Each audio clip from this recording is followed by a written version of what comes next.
Ask almost anyone to finish this sentence, "For God so loved the world," and they will get it right, word for word, whether they've opened a Bible in 20 years or never once in their life. Now ask them for the next sentence, not the general idea, not something about judgment, the actual words sitting one line below the most famous sentence in the English language. Almost nobody can. And the two words hiding inside that missing sentence, two specific Greek words, one legal, one medical, flip the entire verse from a threat into a rescue. That's not an exaggeration for the sake of a hook. It's what the Greek text does plainly in the next breath after "whosoever believeth in him should not perish." Here's why the missing sentence matters more than it sounds like it should. John 3:16 on its own is complete. It's a full thought. God loves, God gives, whoever believes lives. Preachers have built entire sermons on it alone, and rightly.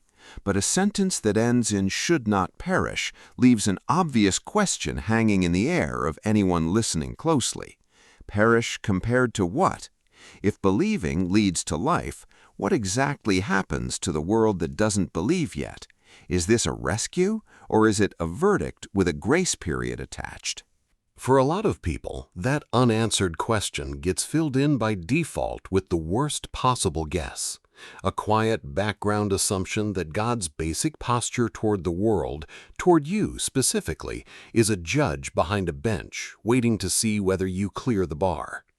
Decades of sermons that spend 9 minutes on wrath for every 1 minute on rescue will do that to a person. So will a childhood spent hearing far more about what God is against than what God has actually done. By the time most people reach the verse that would have corrected that assumption directly, in plain language, on the very next line, they've already stopped reading. The poster board only ever quoted the first half. Here's what's actually sitting in that missing sentence, concretely, before we build the whole scene around it. Two Greek verbs standing next to each other in the same breath, one meaning to judge and sentence, the other meaning to rescue and make whole. And the verse tells you, without hedging, which one describes what actually happened. To hear it the way the room heard it, we have to go back to where this sentence was first spoken, and to the man sitting across from Jesus when he said it. If half a sentence has already caught you off guard, that's really this whole channel in one line. A like helps more people run into it. Now, back to the room itself. John chapter 3 opens with a man named Nicodemus, and John is precise about who he is, a man of the Pharisees named Nicodemus, a ruler of the Jews. That second title is doing real work. A ruler of the Jews almost certainly means a seat on the Sanhedrin, the 70-member council that governed Jewish religious and civil life under Roman occupation. This isn't a curious passerby. This is one of the most trained theological minds in Jerusalem, someone who had spent decades in the Torah and the accumulated legal tradition built around it. And John adds one more detail he doesn't have to add. This man came to Jesus by night. Scholars have guessed at the reason for centuries: fear of being seen with a controversial rabbi from Galilee, or simply the desire for an uninterrupted conversation away from the daytime crowds. Either way, John is a writer who runs light and darkness as a theme through his entire gospel, and he wants you to notice that a respected teacher of Israel is arriving under cover of night to sit with the one he will later call the light of the world. Nicodemus opens with respect. "We know that thou art a teacher come from God, for no man can do these miracles that thou doest, except God be with him." Jesus doesn't wait for an actual question. He goes straight to the center. Except a man be born again, he cannot see the kingdom of God. One phrase, and the conversation leaves the ground entirely, because the Greek word Jesus used, anathen, genuinely carries two meanings at once, again and from above.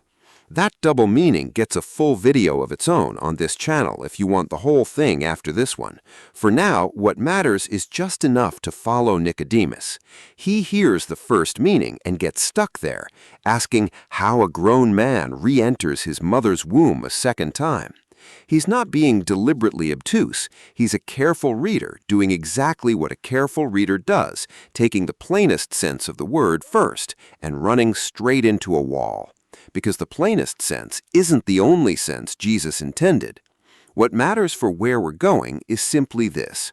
A trained scholar of Scripture, a man with decades of study behind him, is genuinely confused, and Jesus is about to explain himself with an image every Pharisee in that room would recognize instantly without needing a single word of it explained.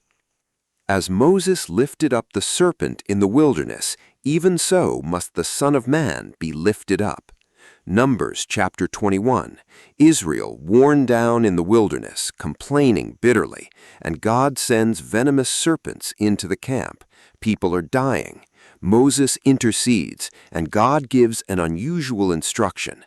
Make a serpent of bronze, and set it on a pole, and it shall come to pass that every one that is bitten, when he looketh upon it, shall live. Moses makes the bronze serpent. The text tells you plainly what happens next. Everyone bitten who looked at that pole lived. Notice what that object was for. Not to punish people further. They were already dying. It existed for exactly one purpose, to save whoever looked at it. Nobody who looked at that pole was condemned by looking. They were healed by looking. Jesus takes that image and points it straight at himself. The lifting up is the cross. First-century writers routinely used softer language for crucifixion, and this was one of those phrases.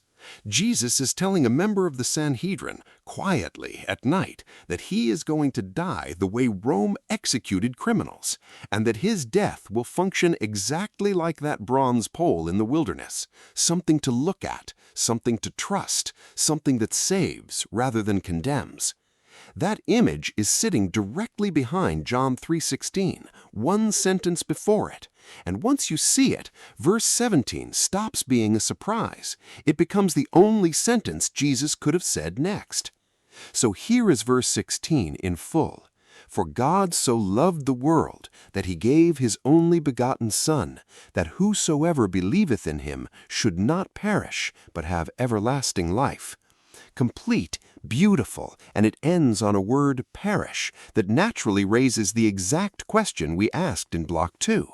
The text doesn't leave that question hanging. It answers it directly in the very next verse. For God sent not his Son into the world to condemn the world, but that the world through him might be saved. Read it slowly. It names what the mission was not for, and then names what it was for. And this is where the original language stops being trivia and starts being the entire point. English gives you two words here, condemn and saved. The Greek gives you two specific, carefully chosen verbs, and the distance between them is the whole verse. The word behind condemn is krino. Its root sense is to separate, to distinguish, and by extension, to decide a case, to pass a verdict, to sentence. It's a courtroom word. It's what a judge does when he sits on the bench and hands down a ruling against the person standing in front of him. The word behind saved is a completely different verb, sozo, to save, to rescue from danger, and just as often to heal and make whole. It's the same word used when a woman who had suffered a bleeding disorder for 12 years reaches out and touches the edge of Jesus' robe, and he turns and tells her, "Thy faith hath made thee whole." One Greek word, a form of sozo. It's the same word a few chapters later when a blind beggar named Bartimaeus calls out from the roadside, and Jesus tells him the identical thing, verb for verb, "Thy faith hath made thee whole." Sozo is a rescue word, a word for someone drowning who gets pulled out of the water, not a word for someone standing before a bench waiting on a verdict. So look again at what the verse is actually claiming. God did not send the Son into the world to Krino it, to sit as judge and hand down a sentence against it. He sent the Son to sozo it, to rescue it, to heal it, to make it whole. Same world, two entirely different postures. There's a second detail in the Greek that English style quietly erases because English avoids the kind of repetition Greek is completely comfortable with. The word for world, cosmos, shows up once in verse 16 and then 3 more times inside verse 17 alone. Read the underlying structure, and it sounds almost like a hammer hitting the same nail again and again. God did not send the Son into the cosmos to condemn the cosmos, but that the cosmos, through him, might be saved. 4 mentions of the same word across 2 verses, and every single one of them is wrapped in either love or rescue, never once in threat. John is making it structurally impossible to read this as being about some smaller, narrower world than the one he already said God loved 1 line earlier. There's a quieter echo of the same idea sitting even earlier in verse 16 in a word most translations render only begotten, monogenes. The King James and New King James keep that older phrase, tracing back through the Latin Vulgates unigenitus, and centuries of Nicene-era theology built around the idea of the Son being eternally begotten. Most modern critical translations, the ESV, the NIV, the NASV, render the same Greek word one and only, or simply only, based on lexical evidence that monogenes in first-century Greek usage was really about uniqueness, one of a kind, more than it was about the specific mechanics of begetting. Both readings are held by serious scholars. This isn't a case of one side being careless. But either way you land on that word, it quietly reinforces the same shape as Krino and sozo standing side by side 2 verses later. A father who does not send a spare, does not send a warning shot, but sends the one thing he has that is entirely, unrepeatably his own, for a purpose the very next sentence spells out as rescue, not verdict. This isn't a one-time statement Jesus softened just for a nervous visitor at midnight. He says something close. This isn't a one-time statement Jesus softened just for a nervous visitor at midnight. He says something close to the same thing later in the same gospel, in a far hostile setting, arguing obliquely with religious leaders who are actively trying to discredit him. Ye judge after the flesh. I judge no man, and yet if I judge, my judgment is true, for I am not alone, but I am the Father that sent me. Even under open confrontation he draws the identical line. Judgment belongs to him, but it isn't the posture he leads with. And 9 chapters later, near the end of his public ministry, he says it again, almost word for word. If any man hear my words and believe not, I judge him not, for I came not to judge the world, but to save the world. Same Krino, same sozo, repeated at the beginning of his ministry, in the middle of it, and near its close, as if he expected people to need reminding more than once. Now, if the passage stopped at verse 17, you could walk away thinking judgment simply never happens. It doesn't stop there. He that believeth on him is not condemned, but he that believeth not is condemned already, because he hath not believed in the name of the only begotten Son of God. Condemned already, not condemned some day at a future court date, but already in the present, prior to any final judgment. And John immediately explains why. This is the condemnation, that light is come into the world, and men loved darkness rather than light, because their deeds were evil. Everyone practicing evil hates the light, and doesn't come to the light in case their deeds get exposed. But whoever does the truth comes to the light, so that it may be plainly seen his deeds were done in God. Notice the closing image, too, because it's doing more work than it looks like at first pass. Everyone that doeth evil hateth the light, neither cometh to the light, lest his deeds should be reproved. But he that doeth truth comes to the light, that his deeds may be made manifest, that they are wrought in God. Nobody stumbles into darkness by accident in this picture. The light isn't hidden or hard to find. It's already come into the world, sitting in plain view. What decides someone's relationship to it is simply whether they walk toward it or away from it. And John is careful to say the deciding factor is never a lack of evidence. It's what a person would rather not have seen. Put the whole unit together, and the logic holds together without a single loose thread.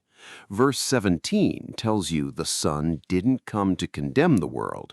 Verses 18 through 21 tell you why some people end up condemned anyway. And it's not because the Son handed down that sentence on arrival. It's because the world was already under it, and the light arriving simply exposes what was already true for whoever refuses to walk toward it.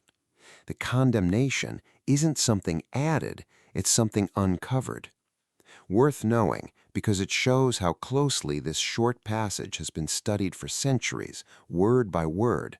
A number of respected commentators, D.A. Carson among them, argue that Jesus' actual spoken words to Nicodemus most likely end around verse 15, and that verses 16 through 21 are John's own inspired reflection on what was said, written the way a narrator explains an event's meaning after the fact, rather than transcribing it live.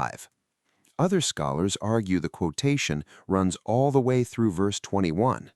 Nobody involved in that debate is disputing what the verses say, only whose voice on the page is saying them.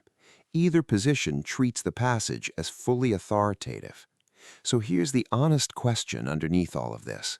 Which room do you actually walk into when you approach God? A courtroom or an emergency room? Because most people are carrying one of those two postures without ever consciously choosing it, and it shapes everything downstream. How you pray, how you read a hard week, how you brace yourself before opening a Bible you've been avoiding. A person who believes God's first move toward them is condemnation approaches him the way you'd walk into a performance review you already suspect is going badly, scanning for the list of failures before anyone said a word.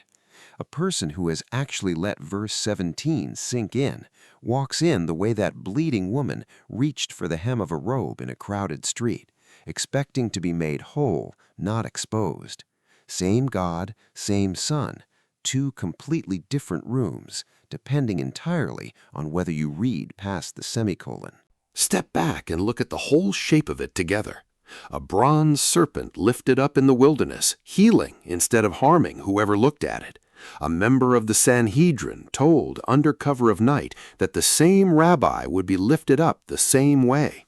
One word for world said once, then said 3 more times in the very next breath, so nobody could mistake the object of God's love for something smaller than what he'd just named. 2 verbs, Krino and sozo, standing close enough together in one sentence that the choice between them can't be an accident. The same pairing repeated twice more years apart in front of 2 very different audiences, as if he needed it to be unmistakable. And a closing section that doesn't undo any of it. It just tells you honestly what happens when light arrives and gets refused. If there's one image worth carrying out of this passage, it's the pole in the wilderness and the 2 doors it points to now. A courtroom door and an emergency room door standing side by side, both real, both eventually relevant to every single person in this story.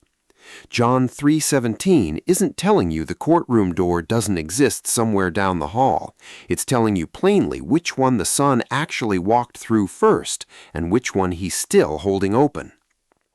If you've spent years quietly bracing for the courtroom every time you pray, if the version of God you carry into a hard week looks more like a judge reviewing your file than someone reaching for you the way he reached for a bleeding woman in a crowded street, this is worth sitting with slowly, more than once.